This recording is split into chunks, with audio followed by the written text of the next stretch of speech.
શું કે ભાઈ સિંધુ ભવન રોડ ઉપર? અરે સિંધુ ભવન રોડ પર તો હું રોજ આવું છું. એ સિંધુ ભવન તો એક વાઇબ છે. 100% ભાઈ. તો સિંધુ ભવન રોડ ઉપર તારી સૌથી ફેવરેટ વસ્તુ શું છે? અરે યાર શું ફેવરિટ નથી એ કે અહીંયા કેફેઝ છે, રેસ્ટોરન્ટ છે, બ્રાન્ડ્સ છે, કંપનીઝ છે.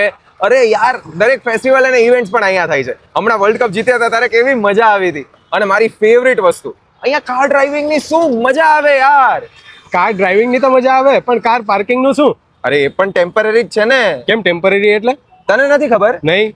અરે યાર અહીંયા એક એવો કોમર્શિયલ પ્રોજેક્ટ આવે છે જેમાં 1500 પ્લસ પાર્કિંગ અને 100 પ્લસ વિઝિટર પાર્કિંગ રાખવાના છે. અને આ કોમર્શિયલ પ્રોજેક્ટ એટલી આઇકોનિક ડિઝાઇન સાથે બનવાનું છે. કોર્નરમાં છે એટલે 2 રોડ ટચ અને 150 મીટર ટોલ એટલે દૂરથી પણ દેખાશે. અમદાવાદીઓ છે ને અહીંયા જ ફોટોશૂટ કરાવવા આવવાના છે. સાચી વાત છે ભાઈ, પણ આ છે કઈ જગ્યાએ? જો આ પકવાન 4 રસ્તાથી આપણે SBR પર ચડ્યા એટલે તરત જ રાઈટ સાઈડની કોર્નર પર છે the landmark that defines SBR.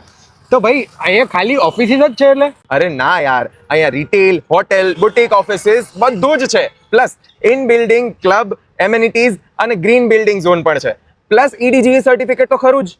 શું વાત કરો છો ભાઈ? હા યાર, અહીંયા કોર્પોરેટ્સ અને કંપનીઝ આવશે પછી તો તમને ખબર જ છે પ્રાઇસીસ ક્યાં પહોંચે છે. અને આમ પણ સિંધુ ભવન રોડ તો BKC અને પાલી હિલ કરતા પણ વધારે રેન્ટલ પોટેન્શિયલ ધરાવે છે. યસ ભાઈ, મને તો લાગે છે કે સિંધુ ભવન જ ફ્યુચર છે. એક્ઝેક્ટલી. રિયલ એસ્ટેટમાં હંમેશા અર્લી બાયર્સને બેસ્ટ સ્પોટ્સ, બેસ્ટ રેટ અને મોસ્ટ બેનિફિટ્સ મળે છે. અને તમે ઓનર કે ઇન્વેસ્ટરની નજરે જોશો ને તો અહીંયા તમને બિલ્ડિંગ નહીં, માઇન દેખાશે. સાચી વાત છે, અમદાવાદીઓએ તો આવો ચાન્સ મુકાય જ નહીં. Exactly. SBR isn't just growing, it's upgrading. અહીંયા અર્લી એન્ટ્રી મળે એ જ મોટી વાત છે.